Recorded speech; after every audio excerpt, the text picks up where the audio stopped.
छुट्टी और मैं बच्चों के साथ मज़े नहीं करूं, ये हो ही नहीं सकता।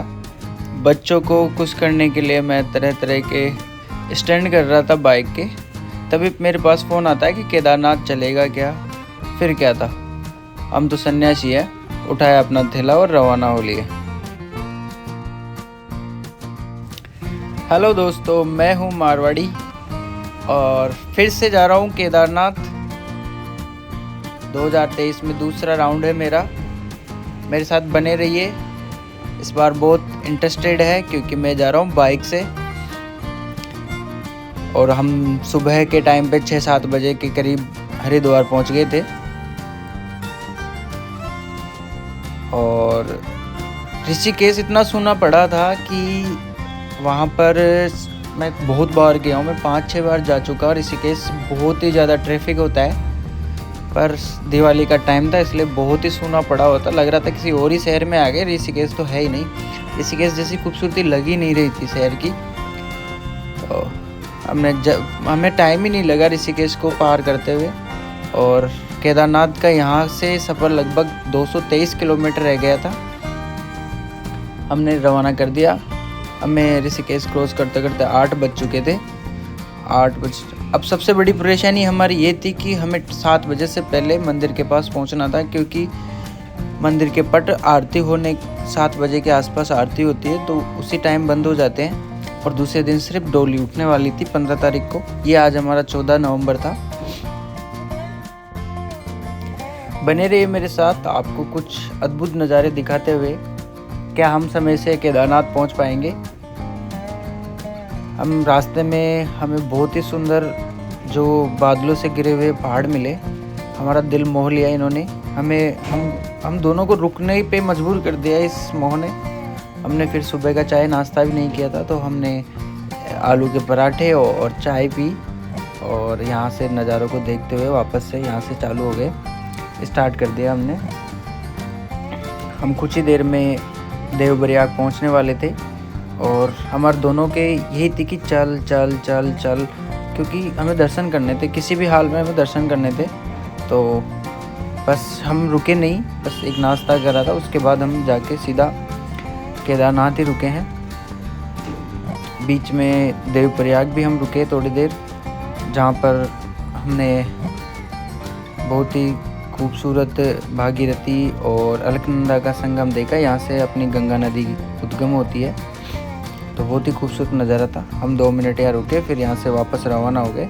हम रुद्रप्रयाग पहुँचते हैं। जैसे ही रुद्रप्रयाग हमने क्रॉस किया तो हमें केदारनाथ वाले पहाड़ दिखने लग गए। तो हमारे एक्सीलेटर है वो अपने आप ही तेज़ होने लग गया, क्योंकि हमें पहुँचना था केदारनाथ। पर हमारा साथ रोडें नहीं दे रही थी, क्योंकि रोडें बारिश के अंदर बहुत ज़्यादा ख़राब हो चुकी थी। और अपन रुद्रप्रयाग से आगे चलते हैं तो रोडें सकड़ी और थोड़ी डेंजरस लगती है। बाइक्स के लिए बहुत अच्छी है, बहुत जल्दी सफ़र करता है। तो हम जय बाबा का जयकारा लगा के हर हर महादेव बोल के चलते रहे। हमें दर्शन करने थे, तो हमने सबसे पहले हम फाटा पहुंचते हैं, गुप्तकाशी फाटा, उससे फिर आगे चलता रहता है। तो गुप्तकाशी भी हमने हेलीकॉप्टर के लिए अप्लाई किया, पर बुकिंग्स उन्होंने ली नहीं है, ये सामने हेलीकॉप्टर का ही था। यहाँ से रवाना होके फिर हम पहुँचे फाटा भी हमें बुकिंग नहीं मिली।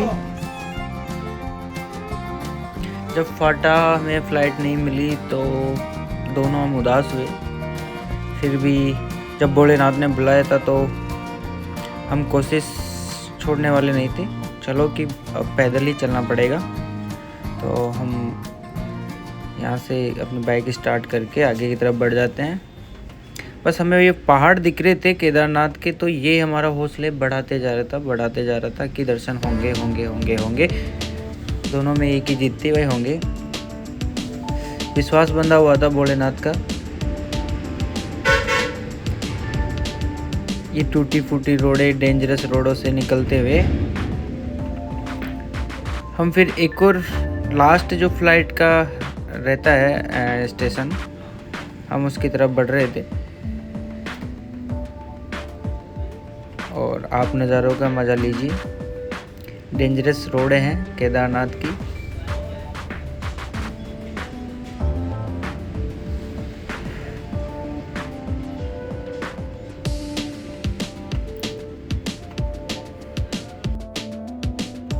व्यूज़ का आनंद ले ही रहे थे कि आखिरी जो फ्लाइट स्टेशन है वहाँ पे हमें देखिए कौन मिला, जिनके 5 मिलियन फॉलोवर हैं।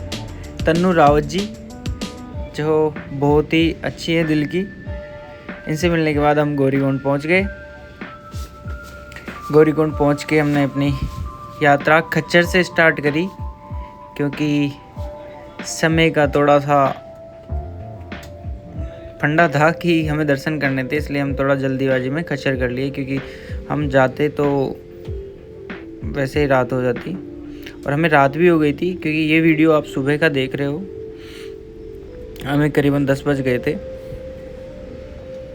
चलो आपके दर्शन कराते हैं बाबा के। और ये वो मंदिर है भोलेनाथ का, जहाँ पर भोलेनाथ को आवाज़ लगाते हैं तो पानी से बुलबुले निकलते हैं। हमने भी अपना किस्मत ट्राई करी, हर हर महादेव का नारे लगाए और कुछ बुलबुले निकले भी। किसी के ज़्यादा निकल रहे थे, किसी के कम। तो यहाँ पर आवाज़ लगाई, लोग लगा भी रहे थे आवाज़ें। ये सामने की तरफ छोटा सा शिवलिंग है और ये पानी है, इसमें से बुलबुलें निकलती हैं जो आपको दिख रहे होंगे। एक ख़ास बात है कि चारों तरफ पानी जम जाता है, पाइप जम जाते हैं पानी के, लेकिन ये पानी कभी नहीं जमता है, ये ऐसा ही रहता है। मैंने जब भी देखा है, बाकी सर्दियों में तो मैं कभी गया नहीं हूँ। फिर यहाँ से होके हम बाबा की तरफ निकल जाते हैं। बोलो हर हर महादेव। सामने मंदिर दिख रहा था। दर्शन हमारे हो चुके थे दोस्तों, ये खुशी की बात है। हमारे दर्शन हुए रात को 1 बजे। मंदिर वापस से खुला रात को 12 बजे से 3 बजे तक, और उसमें इतने अच्छे दर्शन हुए। बिल्कुल बाबा के बिल्कुल चरणों में सिर झुका के आया हूँ। बहुत ही आनंद हुआ, आनंद मिला। ऐसे अजीब सी शक्ति महसूस हुई कि लोग सच बोलते हैं कि यहाँ पर स्वर्ग से हवाएं आते हैं। सच में हवाएं आती हैं। यहाँ पर आप आओगे तो आपको सच में ऐसे फील होगा कि यहाँ कुछ ना कुछ शिव जी का थोड़ा सा भी अंश हर व्यक्ति को महसूस होता है कि हाँ कुछ तो है, कुछ तो है। और यहाँ फिर बार बार आने का मन करता है। दोस्तों 2023 में मई में मैं पहले आया हुआ हूँ और फिर मैं आया हूँ कपाट बंद होने की टाइम पे। आज यहाँ पर कपाट बंद होंगे। ये मेरा पार्ट 1 है। पार्ट 2 में आपको यहाँ की जो परंपरागत डोली पालकी जाती है बाबा भोलेनाथ की, वो कैसे जाती है वो मैं दूसरे पार्ट में आपको पूरा यहीं का सिर्फ और सिर्फ केदार नगरी का वीडियो दिखाऊंगा। यहाँ से कैसे डोली जाती है और नीचे कैसे जाती है और किस तरह की नाच गान, किस तरह से पूजा, किस तरह से मंदिर बंद होता है, ये सब चीज़ें मैं आपको नेक्स्ट पार्ट में दिखाऊंगा, क्योंकि ऐसे वीडियो बड़ा हो जाएगा। आपको मैं दर्शन कराता हूँ बाबा केदारनाथ के मंदिर के, क्योंकि कपाट सुबह जल्दी बंद हो गए थे और उस कपाट बंद होने का भी वीडियो मेरे पास है, तो नेक्स्ट पार्ट में वो दिखाता हूँ मैं आपको।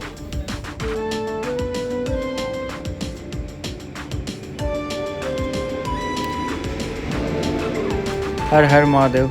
आप अगर चैनल पे नए हो तो प्लीज़ सब्सक्राइब करें और ऐसे ही नए नए वीडियोस के लिए बेल आइकन को दबा के रखें और इस खूबसूरत नज़ारे का लुत्फ़ उठाएं बाबा केदारनाथ के मंदिर के चारों तरफ का।